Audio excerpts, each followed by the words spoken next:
Je leur donnerai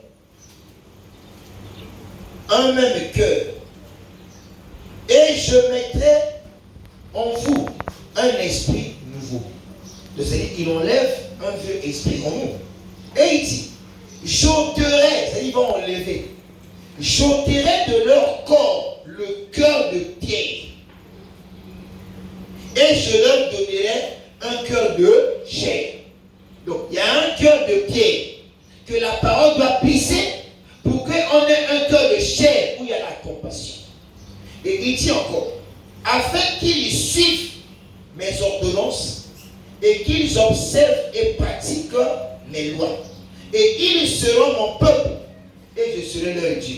Donc pour être le peuple de Dieu et pour que Dieu soit ton Dieu, il faut que ton cœur de pierre soit changé en cœur de chair.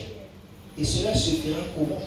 Et il dit, mais pour ceux dont le cœur se plaît à leurs idoles, et pour les personnes qui ne veulent pas que leur cœur soit changé et à leurs abominations, je ferai retomber leurs œuvres sur leur tête, dit le Seigneur l'Éternel. Alléluia. Est-ce qu'on comprend? Il dit, je leur changerai, je leur donnerai un esprit nouveau, leur cœur de pierre en cœur de chair, afin qu'ils marchent selon moi et qu'ils mettent en pratique la parole de Dieu. Enfin, l'église d'aujourd'hui ne veut plus marcher comme Dieu, il veut marcher comme les hommes disent. Quand le pasteur dit, tel jour on a un culte spécial, que chacun prépare une offrande, il y aura des mystères, chacun va se battre.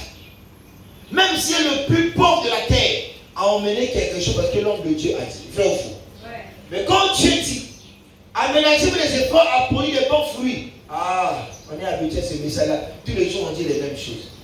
Ça, c'est ce que le peuple rejette.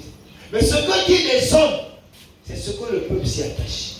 C'est là même les réveillons, nous prenons conscience. Tant que nos cœurs de pierre ne sont pas transformés en cœur de chair, on est païen. Et Dieu, le Dieu que nous prions, Jésus, ne n'est pas ton Dieu si ton cœur n'est pas transformé. Alléluia. Parce que quand on touche la vérité dans ce qui est profond, l'église devient aigre. C'est là où la parole de Dieu dit, vous serez haïs à cause de mon nom. Alléluia. Quand vous voyez un pasteur dans son église, il est trop fan. Les gens sont fans de lui. C'est un faux pasteur. Nous ne sommes pas vos amis. Nous sommes vos ennemis. Parce que nous touchons vos mal.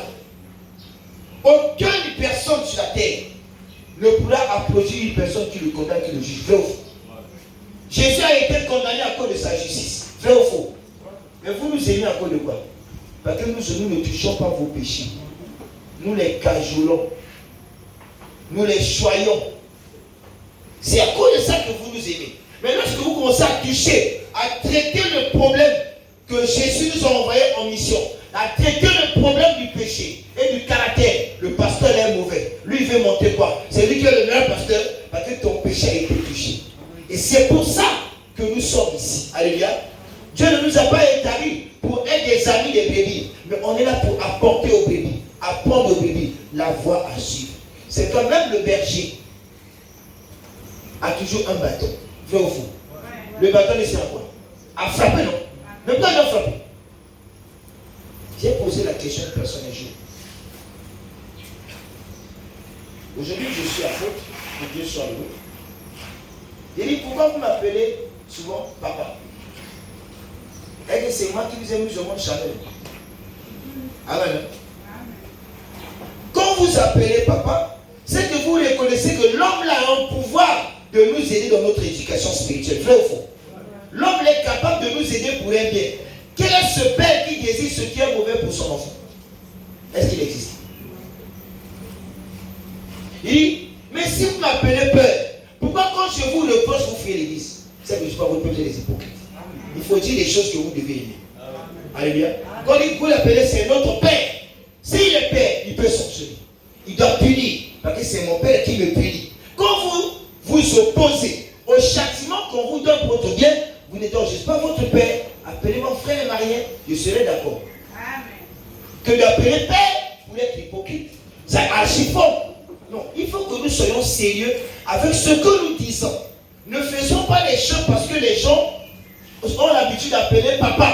Quand tu appelles un père, tu connais la définition des papas. Alléluia. C'est ce qui se passe dans les églises. Tu es papa. Quand tu commences à frapper sur le caractère du mal, lui il veut monter quoi? Il n'est plus père, il devient qui? Frère. Il devient qui? Frère. Parce qu'un enfant ne peut jamais s'asseoir pour parler mal de son père.